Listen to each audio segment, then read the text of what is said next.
Chapter 1. Olympia. Months after cancer. Hey, freak.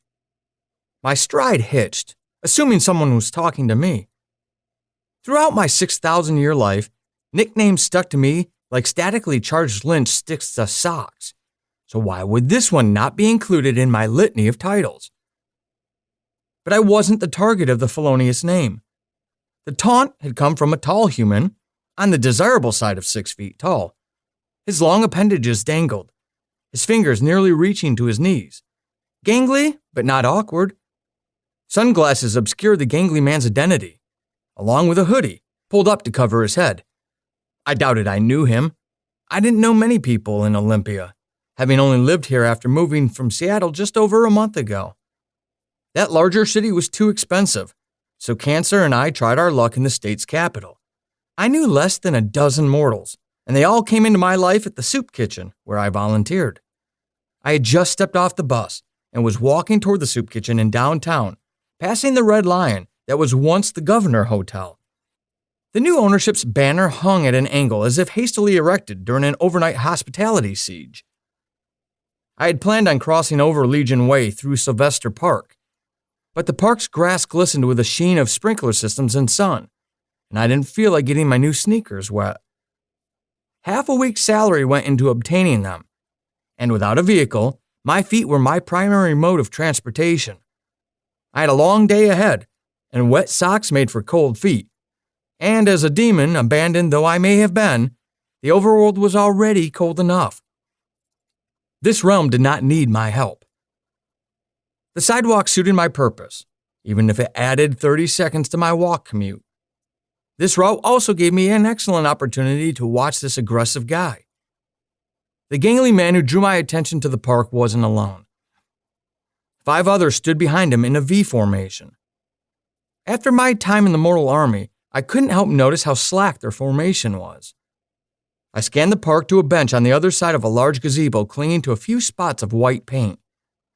A slim man looked toward the group from a seat on the bench.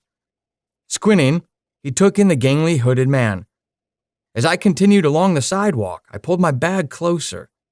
I didn't know much about the city yet, but I didn't need to be a native, nor a genius, to recognize this first sign of trouble.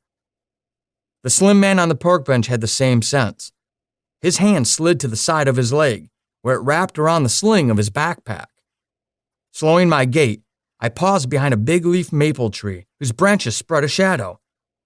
At this time of day, my presence could not be hidden from the group, but at least I would be obscured. The 4-lane street to my left streamed with cars and buses, normal for a workweek midday. Traffic crowding Capitol Way was a constant in this small Pacific Northwest city. Vehicles filled the lanes and pedestrians filled its sidewalks. My presence wouldn't stand out to this group, so I hung by the tree, interested in seeing how this played out. No one else seemed to notice. "Yeah, I'm talking to you," the gangly man said, strutting forward. He and his entourage approached the gazebo less than 50 yards away. "I thought I told you I didn't want to see you around here anymore. You stupid or something?" Gangly barked at the man on the bench. The slim man rose slowly, slipping his backpack on in a fluid motion that neither hinted nor displayed aggression. "Shit," I whispered. I did not like this. The slim man moved with a caution of cornered prey, buying time while figuring a way out.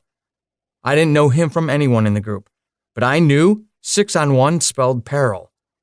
This had the potential to be a serious crime, and every indication around Sylvester Park signaled I was the only one aware of it. "Leave me alone, man," the slim man said. His voice was soft but direct, higher pitched than I expected. It reminded me of Taurus's voice, one of the last incubi I wanted to be reminded of at this point. I was questioning a lot of things about myself, and my recent history of decisions that led to my abandonment, and the memory of Taurus right before I killed him in self-defense was still too vivid. A raw reminder of my troubles.